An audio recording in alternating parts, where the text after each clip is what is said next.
हरे कृष्णा। सभी वैष्णव भक्तों को सादर प्रणाम है। तो कैसे हैं आप? कार्तिक मास की समाप्ति हो चुकी है। इसके बाद क्या होता है, क्या किया जाता है, कौन सा मास आने वाला है, तो हम आपको जानकारी देने के लिए हैं। सनातन परंपरा में कार्तिक मास के बाद भगवान श्री कृष्ण के प्रिय मास माने जाने वाले अगहन मास की शुरुआत होती है। इस मास से इस मास को मार्गशीर्ष मास कहते हैं या अगहन कहते हैं।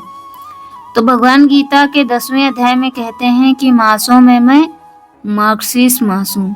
तो मार्गशीर्ष मास किसका प्रतीक है? श्री कृष्ण का। तो इसकी शुरुआत कब होगी और क्या इससे जुड़े नियम जानने के लिए जरूर सुने। सनातन परंपरा में प्रत्येक दिन, तिथि, माह किसी न किसी देवी या देवता की पूजा, व्रत आदि से जुड़ा हुआ होता है। यदि बात करें कार्तिक मास के बाद आने वाले अगहन या फिर कहें मार्गशीर्ष मास की, तो यह भगवान श्री विष्णु के पूर्व अवतार माने जाने वाले भगवान श्री कृष्ण को समर्पित होता है। हालांकि श्री कृष्ण के साथ इस महीने में माता लक्ष्मी और अन्य देवी देवताओं के साथ पितरों की भी पूजा और उनकी मोक्ष की प्राप्ति के लिए भी अत्यंत फलदायी माना गया है। आइए जानते हैं कि मार्गशीर्ष मास कब से कब तक रहेगा और इसका धार्मिक महत्व क्या है।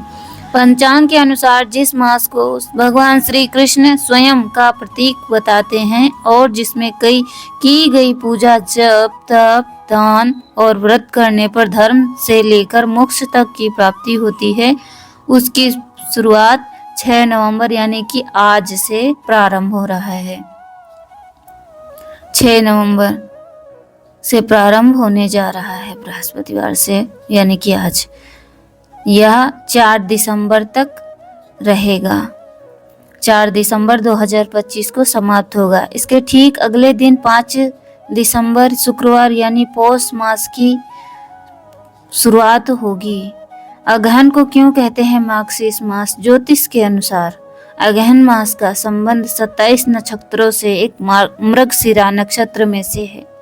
चूंकि अगहन महीने की पूर्णिमा तिथि इसी मृगशिरा नक्षत्र में युक्त होती है, इसीलिए यह भगवान श्री कृष्ण का यह प्रिय मार्गशीर्ष मास कहलाता है।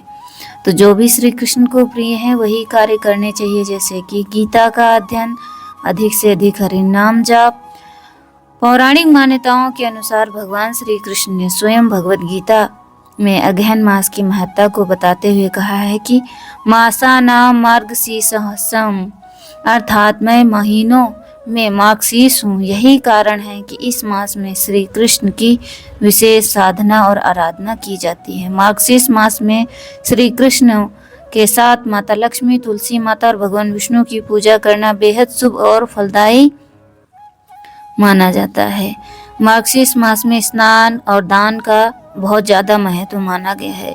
ऐसे में यदि संभव हो तो इस मास में प्रतिदिन किसी पवित्र नदी जैसे गंगा, यमुना आदि में स्नान करना चाहिए। इस मास में न सिर्फ लक्ष्मी नारायण बल्कि सूर्य नारायण की भी पूजा का विशेष पुण्य फल प्राप्त होता है। ऐसे में प्रतिदिन स्नान के बाद सूर्य देव को विशेष रूप से आरती दें तथा दैनिक पूजा में श्री कृष्ण के मंत्रों का जाप या गीता और श्री विष्णु सहस्त्र का पाठ करें। मार्गशीर्ष मास को पितरों की पूजा के लिए भी उत्तम माना गया है। ऐसे में इस मास में व्यक्ति को पितरों की आत्मा की शांति और उनकी मोक्ष प्राप्ति के लिए विशेष रूप से तर्पण और श्राद्ध आदि करना चाहिए। तो अब हम मिलते हैं आपसे मार्गशीर्ष मास की कथा में। तो ये थी आपको जानकारी मिली है। हरे कृष्णा, बने रहें।